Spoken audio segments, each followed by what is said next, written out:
did the band get together? Pretty much, I guess we formed in the usual way. Everyone kind of knew each other through school and local bands and such, and yeah, took a few years to kind of figure out what we're doing. Lots of garage days, and yeah. How did you come up with the band name?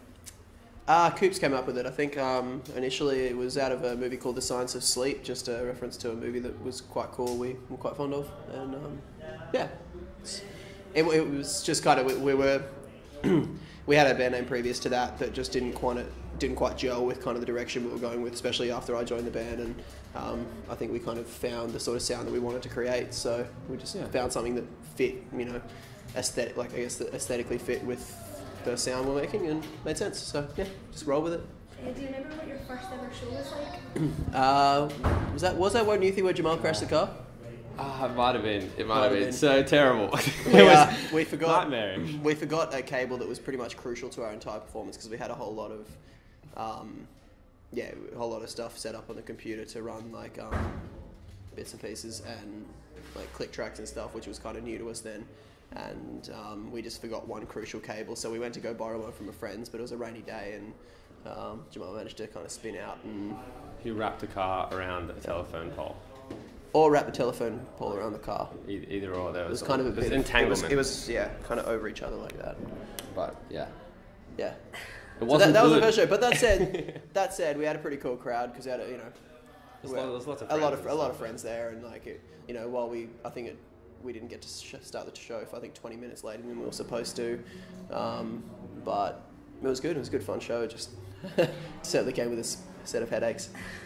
How does an Australian crowd compare to a UK crowd? Hard to tell because we haven't really had enough opportunities to really get out there in Australia to this point. Because when we started with Ground Dweller, we had a whole lot of opportunities lined up in the US pretty quickly after the album was out. So we just didn't really have a chance to really knuckle down in Australia. And likewise, UK has been kind of, feeding off that same sort of press and success that the US has been kind of. I'd say from the few tours that we've kind of done in each country, I'd say they're relatively similar. Yeah, everyone seems to have the same we've been very mentality. lucky to have a great run here. We've played with some fantastic bands who are playing to sold out crowds, which is a huge blessing for a band like us that is just starting out. So I think we've kind of got a bit of a shortcut there. But I don't know. I think overall, kids are very much the same between shows, and not just kids as well, like grown-ups as well, I suppose. But Australia can be a little bit more cynical, a little bit more, not mistrusting, but a little bit more likely to kind of stand at the back with their arms folded and so you really got to go out of your way to impress them. But when you have, then they can be a lot more loyal, and you might have a longer career. So it's a delicate balance, and there's little subtleties like that. But all in all, when you do this sort of thing, you do start kind of noticing the similarities as well, and people are people no matter where you are, I think. Have you had any creepy fan experiences? We've had a few. We haven't had anything super. I think we've just got nice inappropriate fans. Yeah, they just seem like the creepiest thing is people just really want to meet you, or they really want to just talk to you about anything. It's not necessarily anything too out of control, which is fine. It's nice. I really like how I think when fans are generally respectful of us and what we're trying to do. We do try and encourage that, and so you always get kind of super fans who get a little bit enthusiastic, tweet you 40 times a day trying to get your attention and things like that. And it's a bit to kind of get used to, but at the same time, we try and encourage people respecting us as people and respecting us as musicians as well, rather than just worshipping the band because they're famous or because they're pretty boys or something like that. It's not what we're trying to establish as. Your most recent album came out a few months ago. What were the inspirations behind it? The inspirations. Well, we had to write it. No. But as far as inspirations, I think we kind of knew what sort of direction we wanted to take. So I had to listen to a lot of the sort of bands where we were wanting to draw from.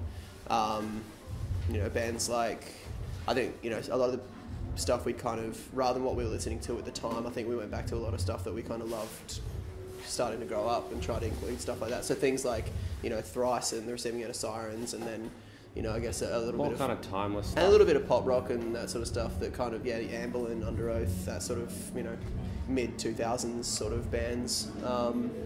And, while we're still, kind of in between sounds, I think, and they'll always keep changing and evolving. I think that was the bands that really made the album what it is for us, and since we had the opportunity to make it what we wanted, definitely wanted to start pushing that. What was your favourite song to like from the album? Introduce Species, I think, is a purely like it's a really fun song. It's really easy for people to sort of like absorb if you haven't seen the band before, and lots of people are starting to know it, so lots of people sing it back as well. It's an easy live song because it's just song to play live. live. It's a bouncy chorus. It's got the heavy bits, and No Parallels is also really good as well. It's been really cool, especially when we've played in Australia. Like, it was actually incredible how much back home people latched onto that particular song. So we never played any of the new songs in Australia before, and we had crowds screaming back like the chorus of No Parallels, and which wasn't even one of our singles, which was really, really cool. That was pretty awesome. Not gonna lie. If your band had a warning label, what would it be? Sorry? If the band had a warning label. Had a warning label. A warning label. Well, we don't really curse, so it probably wouldn't be that. I don't really know. I feel like we wouldn't have one. There's nothing to really be afraid of with us. I think be careful playing our band around your parents because they might like it too and steal it for their car. Yeah. That happens occasionally. We get the occasional tweet saying, had to buy another copy of Unimagine because my mum won't let me take it out of the car. Which is totally fine. Which is pretty cool. If only ghetto bands were allowed, would you all get a sex change for the sake of the music? What? Let's try that again. If only ghetto bands were allowed in the world, would you all get a sex change for the sake of your music? I'm pretty much as close as you can be to a girl while still being a guy, so I'll probably just fit in fine. So I don't know if you would or not, but I'm probably just thinking about this way too seriously right now. But no probably. I like who I am. If this was your last day alive, what would you guys say to each other in the band? Like each member, what would you say to them? Why the hell am I here? I'm going home. I don't know, probably I love you. Thanks for having fun over the past couple of years. Let's go die. That's I don't know. It's a strange thing to think of, a morbid thing to think of. If you're in Miss America talent competition, what would your talent be? I don't know why we always have to be girls. Like, why can't we be guys? Because like, there's not a guys competition for like. That is true. Well, I'm gonna start one.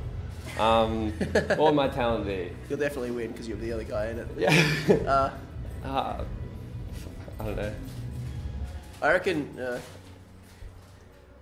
Sorry. I'm just thinking purely based on Miss Congeniality, but it'd be fun to kind of play the cup, like play the wine glasses. I was really impressed with that. I probably learned that so I could do that.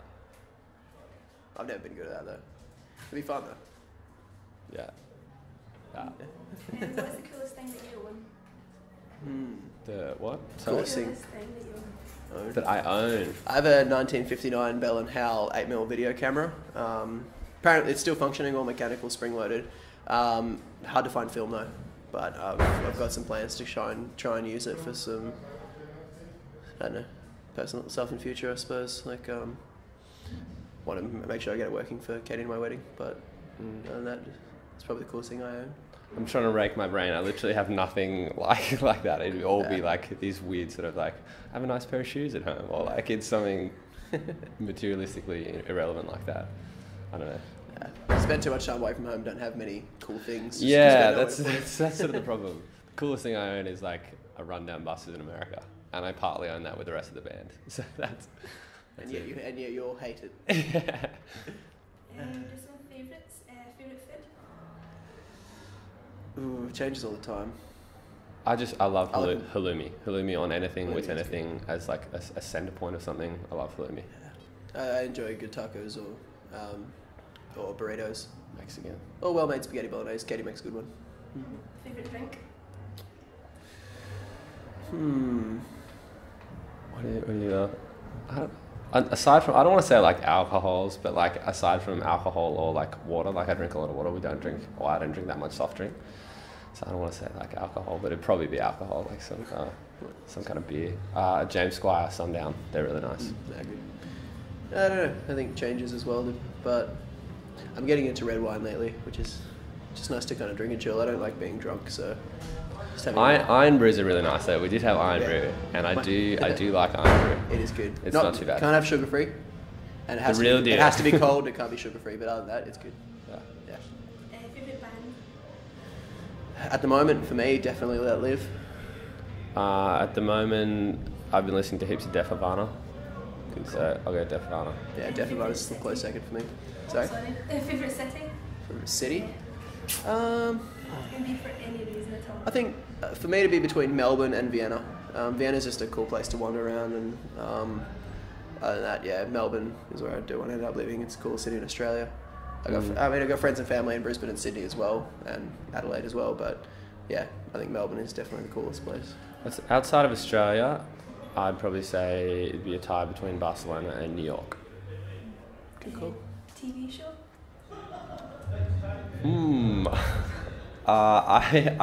When we were on tour, like last tour, I got on Warped Tour, I got extremely obsessed with Dexter. I'd never watched it before, and Trenton got me into it. So yeah, I was caught up on any of the new stuff though. Yeah, still haven't. But I'd say Dexter at the moment. Yeah. I love Dexter. For me, I think Game of Thrones, but probably all just at the moment, just because I've been enjoying it. Waiting for the next one to come out later this year, I think it is, or early next.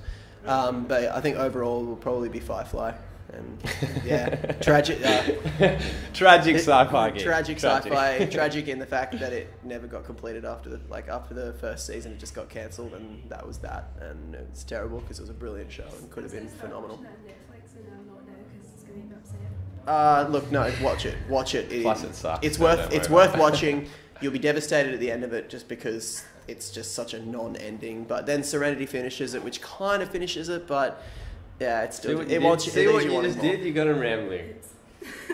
Can you do a good Scottish accent, or can you do any Scottish accent? It doesn't have to be good. Go for it. Go for it. I think I find my Scottish always ends up being Odish. That's a problem. That's Scottish. Kind of. There you go. Wait. That's all good. I'm not. Yeah, no, I think I'm gonna stop myself there. What do you guys have planned for the rest of this year? Truthfully, we actually got a little bit of downtime. We get back to Australia. We've got a couple of shows leading up towards Christmas, and then I think maybe 2 months off before we head back to the US next year, which we're looking forward to, and then hoping to get back here in the summer. So see how it all kind of pans out. We've got a lot to, I guess, work on the next month or so.